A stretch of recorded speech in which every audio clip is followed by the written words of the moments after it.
Hello and welcome to Newsmakers. I'm your host, Nancy Lewis. Today we're going to be talking about Medicaid reform. We're here today with State Representative Noel Torpey, and we're here in the Truman Library. It's a very educational experience. If you haven't been, you should come.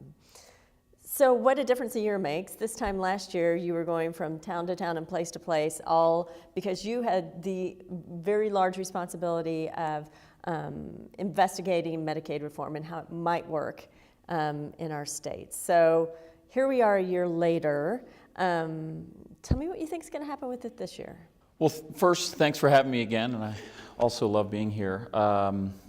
You know, every session's so different because you have people terming out and leaving and new leadership both in the Senate and the House. So it's always, you know, until the election cycle's over, it's hard to tell exactly what's going to happen with Medicaid.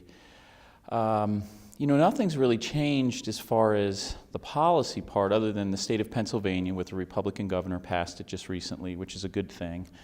And when you talk to folks and you explain all the reforms in Medicaid, they're okay with it and actually embrace it. And many times the problem comes, it takes about 15, 20 minutes to walk through all the different reforms that Missouri will have the ability to do if we expand also.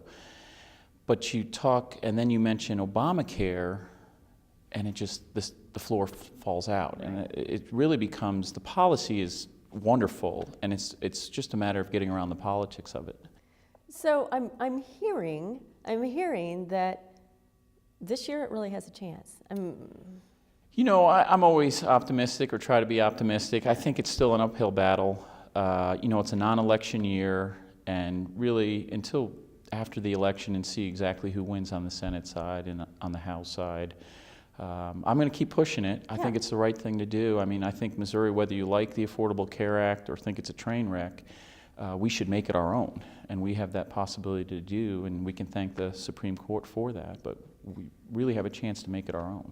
Remind me what we're missing out on if we decide not to embrace that. You know, the bill that I filed last year, just in my piece of legislation, a small, you know, over 3 years, it's over $300 million, positive fiscal note. I mean, it's millions and millions of dollars we're missing out on. And quite frankly, we're missing out on all kinds of reforms as well. I mean, because the way the Affordable Care Act works, a family of four making $94,000 can get assistance depending on what they choose on the exchange, but a family of four making $24,000 can get no help whatsoever. I mean, we're asking people to choose between working more and health care, and I just think that's crazy. I mean, we really should try and do both. I wish we had more time to talk about that. We only have about a minute to talk about economic development. So if there's one thing that's going to happen this session that'll make you happy in regard to economic development, what will that be? Well, what I'd love to see happen, we passed the border war last year, which would put an end to the constant battle between Kansas and Missouri. But Kansas now, the ball's in their court. If they adopt that, we'll have a truce there. I think that will help both states out tremendously. But if one piece of legislation, if I could handpick one, probably the Angel Investment Act that I've carried the past 2 years. And I think with the Senate changing, I think there's a really good chance of getting that passed and attracting and keeping businesses here in Missouri.